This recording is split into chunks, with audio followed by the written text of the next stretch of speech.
I was sitting in that squeaky executive office chair they never replaced. The one with the worn leather seam I had been staring at for 6 years whenever I was called into management evaluations. Graham Barrett, our managing director, slid the blue cardstock folder across his polished mahogany desk with that same practiced corporate expression. It was half grimace, half apologetic smile. I knew what was resting inside before my fingers even touched the cover. Rejection number 12. 12 times in 8 years. 12 times I had been formally passed over for the senior partner and operations director role at Vanguard Advisory Group. I already knew who had been handed the position instead of me. It was Bryce. Bryce had been with the company for exactly 8 months total. He possessed a polished resume from a prestigious business school, but he could not write a basic database query or configure an enterprise analytics dashboard without my direct intervention. Graham leaned forward over his desk, resting his elbows on his blotter, as if we were trusted co-conspirators. He looked at me with what he probably thought was reassuring warmth. He said that the fourth quarter was not the ideal financial window for senior leadership transitions due to partner dividend allocations. But he assured me that he had personally placed my name at the very top of the review list for the upcoming spring promotions cycle.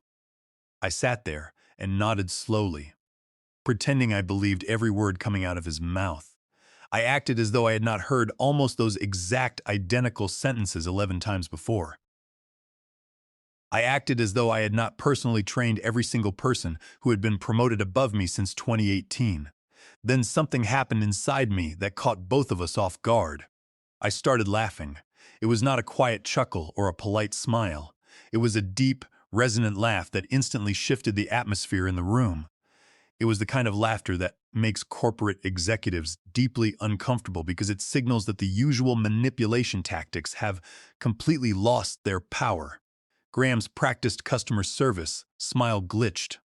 His eyes narrowed slightly as he adjusted his gold wristwatch. He asked me if I found something amusing about the partner panel's evaluation.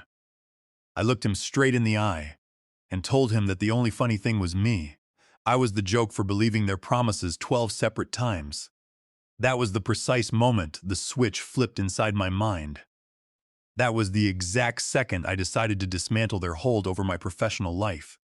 Not through loud anger or emotional outbursts, but through cold, systematic execution. Before I take you deeper into how this corporate collapse unfolded, let me introduce myself properly. My name is Julian Vance. I was 49 years old when this breaking point occurred. I worked as a senior enterprise infrastructure consultant at Vanguard Advisory Group, a specialized firm handling healthcare logistics and digital transformations. 8 years I had dedicated to that institution. 8 long years of being the primary technical authority. Everyone called at 11 at night, when a primary client server crashed or when a complex migration went sideways. 8 years of being told I was indispensable to daily operations, yet somehow never considered executive material. When I stepped out of Graham's office that afternoon, I walked down the carpeted hallway past Bryce's glass-walled office. He was literally passing out new embossed business cards to anyone passing his office door. Senior partner, a title that should have been assigned to me nearly 4 years prior. Let me give you the broader operational context. Vanguard Advisory Group was founded by 3 former corporate directors who pitched themselves as a boutique firm, built on family values and meritocracy. Graham was employee number 6. I was hired as employee number 29, back when the company was desperately trying to establish credibility. Over my 8 years, I personally designed and built their entire automated client reporting infrastructure. I saved their flagship account, Aegis Health System, when our former project director resigned unexpectedly in the middle of a $4 million system rollout. I routinely worked 65-hour weeks, putting out operational fires and securing contract renewals. Yet every single time a promotional window opened, the goalposts moved. When I achieved high client satisfaction metrics, they told me I needed more internal management experience. When I led cross-functional teams, they told me I needed to demonstrate broader revenue acquisition skills. After I brought in new accounts, they claimed market conditions required holding back on partner expansions. Meanwhile, They promoted individuals like Brody, who routinely missed client deliverables but played golf with Graham on weekends, and Nigel, who could barely navigate enterprise data architecture but was close personal friends with our managing board members. I used to spend hours lying awake at night dissecting my performance.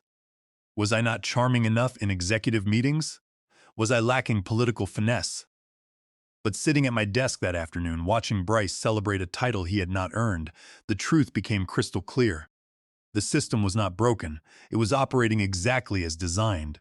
It was designed to exploit high-performing producers while reserving executive rewards for political favorites. That evening, I drove home to my quiet suburban house. I sat in my home office and felt the weight of 8 years pressing down on me. I called my sister, Nora Vance, who works as a senior corporate financial strategist. She listened patiently while I walked her through the entire history of broken promises. When I finished, Nora did not offer empty sympathy. She spoke with the sharp clarity of someone who understands economic leverage. She told me that I was suffering from classic sunk cost fallacy. I was holding on simply because I had already invested 8 years into a sinking asset. She told me to stop begging for validation from people whose business model relied on underpaying my worth. She advised me to stop giving Vanguard my best energy and start quietly building my independent exit path. Her words struck a chord. I spent the remainder of the night drafting the first outline of what would become my operational exit strategy. I knew where every vulnerability in Vanguard's system existed. I knew which enterprise client accounts were holding the firm afloat, and, most importantly, I knew that those clients trusted my personal technical leadership far more than they trusted Vanguard's executive board. The following morning, I arrived at the office at my usual 7:30 start time. I greeted Graham in the executive corridor with a calm, professional composure. I congratulated Bryce on his new role without a trace of bitterness. I answered urgent client emails and resolved server tickets just as I always had. But underneath that calm exterior, my objective had fundamentally shifted. For the first time in 8 years, I was no longer working to impress Vanguard Advisory Group. I was working exclusively to secure my own future. My first structural task was performing a thorough legal and asset audit of my work. I pulled out my original employment contract from 8 years prior when I joined as employee number 29. Back then, Vanguard was a scrappy startup without a formal legal department. They had used a generic boilerplate agreement. Crucially, they had completely failed to include a restrictive non-compete covenant or a non-solicitation clause for consulting personnel. Furthermore, regarding intellectual property, I had personally authored a series of advanced Python-based data extraction algorithms and automated healthcare analytics scripts on my personal laptop 2 years before ever signing with Vanguard. Under federal copyright law, specifically 17 U.S.C.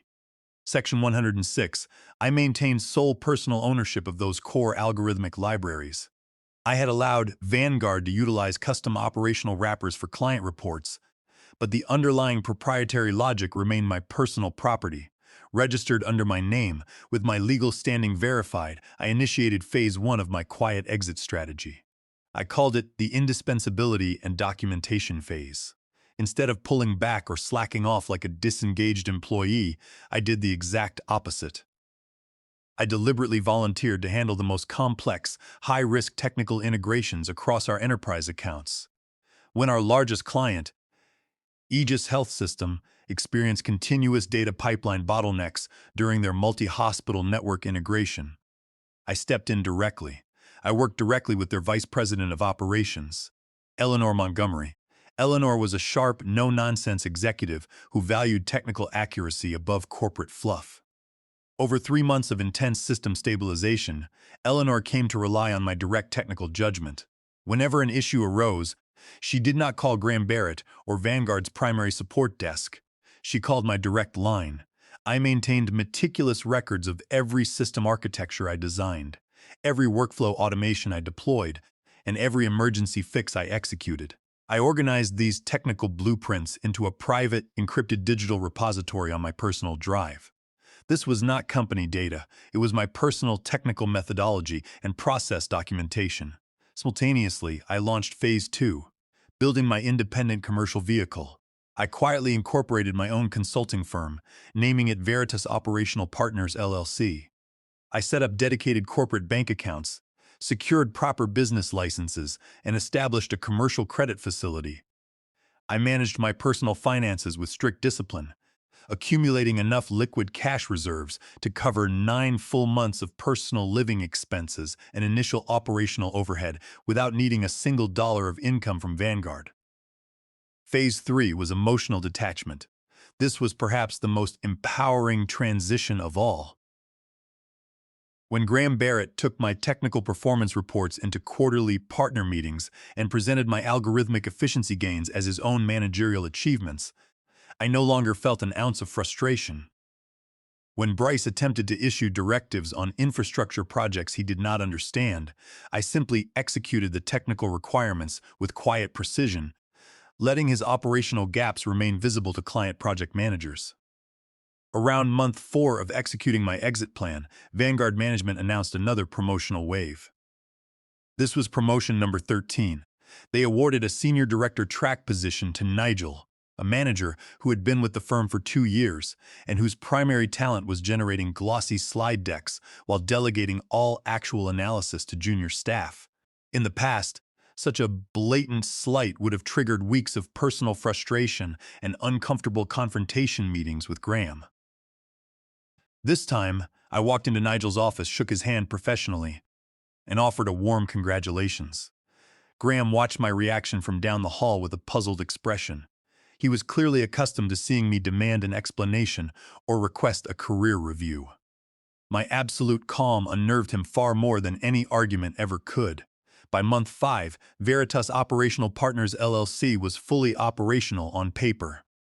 I began reaching out to trusted industry contacts across the healthcare sector, attending regional executive conferences during my accrued vacation time. I was not actively soliciting Vanguard's clients in violation of common ethics. I was simply positioning myself as an independent enterprise systems architect capable of handling complex healthcare data transformations. During an industry symposium in downtown Chicago, I ran into Eleanor Montgomery from Aegis Health System. Over coffee, she expressed growing frustration with Vanguard's inflated billing structure and the lack of technical oversight from senior management. She noted that my hands-on presence was the single reason Aegis had renewed their annual contract. I listened attentively, offering high-level strategic insights without making any formal pitch. The professional relationship was built on rock-solid trust, and the seed was firmly planted. As the 6-month mark approached, every element of my strategy was aligned. My personal cash reserves were secured. My legal position was airtight. My proprietary software frameworks were protected under federal law, and my primary client relationships were solidified. I was no longer a vulnerable employee begging for a seat at someone else's table. I was an independent operator ready to claim my true market value. 6 months to the exact day after receiving rejection number 12, I walked into Graham Barrett's corner office at 9 in the morning without scheduling an appointment. Graham looked up from his computer screen, expecting me to hand him a weekly project update on the Solstice Healthcare account. Instead, I placed a crisp white envelope gently on the center of his desk. Inside was my formal letter of resignation, providing exactly 2 weeks of notice as required by company policy.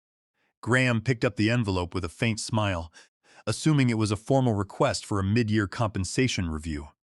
But as his eyes scanned the text, his demeanor changed instantly. The color drained from his face. His confident corporate posture collapsed into visible confusion. He looked up at me and stammered that I could not possibly resign at this time. He reminded me that we were in the middle of the critical $4,200,000 system implementation for Aegis Health System, and that our $3,100,000 contract with Solstice Healthcare was entering its primary data migration phase. He insisted that my presence was essential to the firm. I maintained a pleasant, unshakable smile.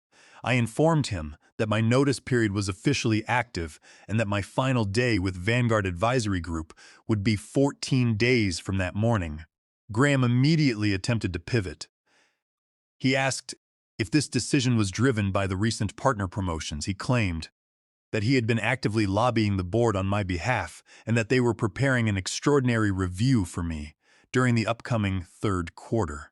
I stopped him gently before he could finish the familiar pitch. I told him that my decision was neither an impulse nor a negotiation tactic. It was a final, executed choice.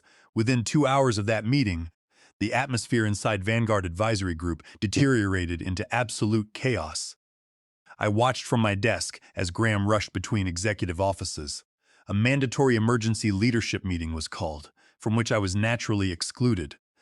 According to executive assistants, Graham initially assured the founding partners that my departure was a minor operational hurdle, and that junior consultants like Bryce and Nigel could easily absorb my workload. However, reality set in rapidly over the following 48 hours. The senior leadership team began discovering the immense scope of operational infrastructure I had single-handedly built and maintained over 8 years. By day 3 of my notice period, sheer panic had taken hold of executive management. Graham scheduled daily 2-hour knowledge transfer sessions, demanding that I compile exhaustive documentation on every custom script, automated workflow, and database architecture across all enterprise accounts. He also requested that I author comprehensive training modules for my replacement, despite the fact that no qualified candidate existed in the market who possessed my dual knowledge of their proprietary systems and client infrastructure. I smiled politely during our morning meeting and handed him a pre-drafted independent contractor agreement from Veritas Operational Partners LLC. I informed him that any documentation creation, post-employment advisory services, or system transition support beyond my standard daily consulting tasks would be billed at my firm's standard external rate of $340 per hour, payable weekly in advance. Graham sputtered in outrage, claiming that as an active employee for 11 more days, I was obligated to perform any operational duties assigned to me. I calmly reminded him of my original job description as an infrastructure specialist, pointing out that creating corporate training curricula fell entirely outside my employment contract. By the end of the first week, Vanguard's executive board made their first countermove. Graham called me back into his office, but this time he was joined by Carlton Thorne, the chief executive officer of Vanguard. Carlton was an imposing figure who rarely interacted with staff below the partner level. Carlton spoke with practiced gravitas. He acknowledged that the firm had perhaps overlooked my long-term contributions during recent promotional cycles. He offered to immediately promote me to senior operations lead, accompanied by an 18% salary increase effective on the spot. I listened respectfully, paused for a moment, and politely declined the offer. I explained that my career trajectory was now aligned with independent consulting operations. Both executives sat in stunned silence. The concept that a mid-level consultant would reject an immediate promotion and a substantial raise from a premier firm was completely outside their corporate playbook. By the beginning of the second week, Vanguard's operational difficulties escalated dramatically. A critical data sync pipeline between Solstice Healthcare and their regional claims server failed due to a misconfiguration introduced by Nigel's team. Solstice executives were furious, demanding an immediate technical resolution. Concurrently, Eleanor Montgomery from Aegis Health System contacted Carlton Thorne directly after learning through internal channels that I was leaving the company. Eleanor informed Carlton in no uncertain terms that Aegis had contracted with Vanguard specifically due to my technical leadership, and that if my oversight was removed from their $4,200,000 account, Aegis would immediately exercise their 90-day contract termination clause. That afternoon, Carlton Thorne called me into the executive boardroom for a second emergency negotiation. They presented their second counteroffer, an immediate skip-level promotion to managing director, a 35% salary increase, a guaranteed seat on the executive operating board, and profit-sharing equity units. It was an offer that 4 years earlier would have fulfilled every professional goal I possessed. But sitting at that boardroom table, looking at two men who had denied my worth 12 separate times until their own business was threatened, I felt absolute clarity. Their offer was not motivated by respect for my talent. It was driven by fear of their own operational collapse. I looked Carlton in the eye and declined for the second time. By day 10 of my notice period, the tension inside Vanguard Advisory Group reached an unprecedented peak. Enterprise systems were failing across multiple client portals because none of the remaining senior staff understood the underlying database architecture I had created. Project deadlines for Solstice Healthcare were missed, resulting in financial penalty notices being served to Vanguard's legal counsel. On my very last afternoon, Carlton Thorne walked down the corridor alone and entered my office. He looked visibly exhausted, with dark circles under his eyes and an uncharacteristic slump in his shoulders. He closed the door behind him and sat down in the guest chair. He asked me to name my personal price. He stated that I could select any job title I desired, including Executive Vice President. He offered me complete autonomy over client selection, full remote work flexibility, and a customized compensation package exceeding anything offered to existing partners. He asked me what it would take for me to stay and save the firm's primary accounts. For a brief moment, the sheer magnitude of the offer made me reflect. The financial security would be extraordinary, and the executive title would represent absolute validation of my technical superiority over those who had been promoted above me. However, I remembered the 12 formal rejections. I remembered sitting on my office floor 4 years ago, wondering why my hard work was consistently ignored while political flatterers advanced. I recognized that returning to Vanguard under duress would leave me permanently vulnerable to internal retaliation once they managed to stabilize their operations and extract my technical knowledge. I looked at Carlton and told him that while I appreciated his willingness to restructure the firm's executive tier, my decision was final and unalterable. On my final day, I maintained absolute professional decorum. I packed my personal desk items into a single cardboard box, handed over my security access badges, and delivered a clean, organized status report detailing all active tickets. I did not burn bridges, I did not delete system files, and I did not engage in unprofessional conduct. I simply walked out of the building as an entirely free agent. As I crossed the lobby toward the glass exit doors, Graham Barrett stopped me one last time near the reception area.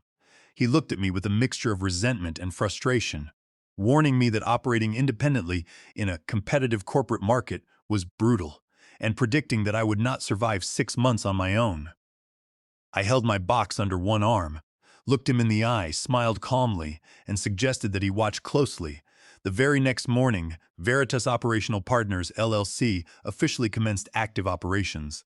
My first order of business was conducting formal meetings with enterprise leadership at Aegis Health System and Solstice Healthcare.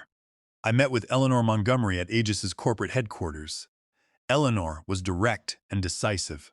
She informed me that Aegis had already issued a formal notice of contract termination to Vanguard Advisory Group due to breach of service-level agreements following my departure. She asked if Veritas Operational Partners possessed the operational capacity to assume full management of their data integration framework. I presented Veritas's service architecture, backed by my proprietary, legally registered analytics software frameworks. 3 days later, Aegis Health System executed a master service agreement with Veritas Operational Partners, LLC, transferring their entire $4,200,000 enterprise account to my new firm. 3 weeks after the Aegis contract was signed, Solstice Healthcare followed suit. They terminated their relationship with Vanguard after Nigel's team failed to resolve a major database outage and signed a $3,100,000 multi-year consulting agreement with Veritas. When Carlton Thorne discovered that Vanguard's 2 largest client accounts had transferred to my firm within 30 days, he reacted with explosive anger. He instructed Vanguard's legal team to send a cease and desist letter to my office, alleging breach of contract, tortious interference, and violation of non-compete provisions. My corporate legal counsel responded with a devastating 4-page legal brief. We provided copies of my original employment agreement showing the complete absence of any restrictive non-compete covenant. Furthermore, we attached my federal copyright registrations under 17 U.S.C. Section 106 for the core analytics engines, informing Vanguard that they were currently utilizing my proprietary intellectual property without a valid license. We offered Vanguard a clear choice: immediately withdraw all legal threats and issue a full release, or face an immediate federal lawsuit for copyright infringement, unauthorized software commercialization, and breach of fiduciary duty regarding employee intellectual property. Vanguard's legal counsel reviewed our documentation and advised Carlton Thorne to back down instantly. Within 48 hours, Vanguard formally withdrew all legal demands and quietly dropped the matter entirely. My exit was complete, legally unassailable, and commercially devastating to my former employer. By month 3 of operating Veritas Operational Partners LLC, my firm was generating revenue that quadrupled my former salary at Vanguard Advisory Group. I was no longer putting in exhausting 65-hour work weeks to fix crises created by incompetent managers. Instead, I established rigid operational boundaries, charged premium rates reflecting true market value, and built streamlined enterprise data architectures from the ground up. To manage our expanding client portfolio, I hired my first full-time lead technical analyst, Brooke Callahan.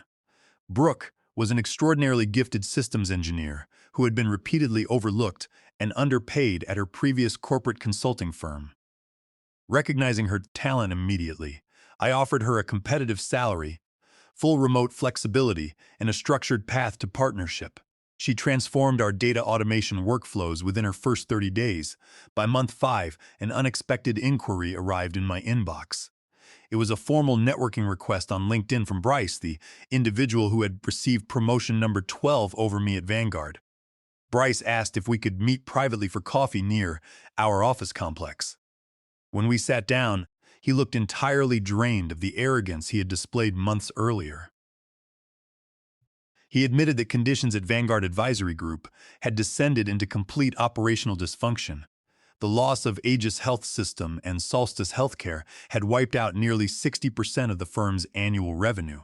Bryce confessed that Graham Barrett was blaming junior staff for system failures, that client churn was accelerating, and that executive management was preparing for severe cost-cutting measures, including mass layoffs. Under federal labor guidelines, specifically the Warren Act, 29 U.S.C. Section 2101, Vanguard was facing mandatory statutory notice obligations due to impending facility downsizing. Bryce looked at me with genuine humility and asked if Veritas Operational Partners had any open technical positions available.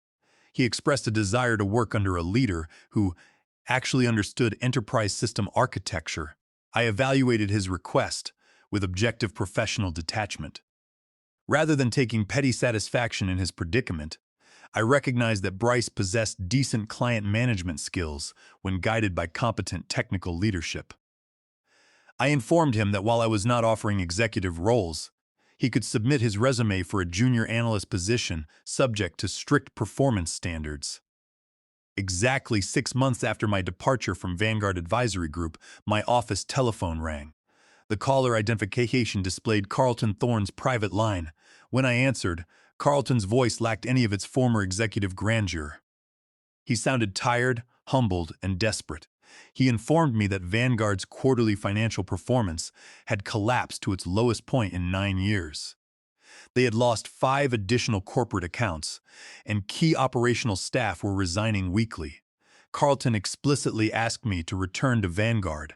He offered to match my current business earnings, double my previous executive compensation package, award me an immediate managing partner title, and transfer a substantial equity stake in the firm directly to my name. I leaned back in my executive desk chair, looking out over the downtown skyline from Veritas's new headquarters. For 8 years, receiving that exact offer had been my ultimate professional goal. It represented total validation, complete vindication, and an unequivocal admission from my former superiors that I had been right all along. Yet, sitting there in an office I owned, leading a company I built, I realized that I felt zero desire to accept his offer. The validation I had sought for so many years was no longer necessary because I had derived my true worth from my own capabilities rather than their approval. I spoke calmly and respectfully into the receiver. telling Carlton that while I recognized the scale of his proposal, I was not interested in returning to Vanguard Advisory Group under any conditions. Carlton pleaded with me, asking if I would consider a strategic corporate merger between Veritas and Vanguard, allowing my firm to take over their remaining client accounts under my direct leadership. I politely declined his request, wished him well with Vanguard's restructuring, and ended the call smoothly. Today, Veritas Operational Partners LLC employs 22 full-time enterprise consultants, systems engineers, and operations specialists. We have doubled our annual revenue for 2 consecutive years, serving major healthcare networks across the United States. We maintain a culture built on technical excellence, transparent meritocracy, and deep respect for our staff. Vanguard Advisory Group continues to operate, but it is a shadow of its former self. They were forced to downsize their staff by 70%, sell off their primary office building, and surrender their market position. Graham Barrett was terminated by the board of directors early last year, following continued client losses. Looking back on those 8 years and 12 rejections, I recognize a fundamental truth about corporate life. Those 12 rejections were not failures, they were essential redirections. They forced me to break free from the illusion of corporate security and recognize that true leverage comes from owning your intellectual property, mastering your craft, and maintaining unshakable self-worth. If you are currently sitting in an office, feeling overlooked, underappreciated, or trapped in an institution that refuses to recognize your value, remember this lesson. You do not need to burn yourself out to sustain an organization that views you as replaceable. You do not need to keep auditioning for leaders who have already decided not to see your worth. Sometimes, the most powerful and sustainable revenge is not winning their game. It is walking away entirely and building your own kingdom.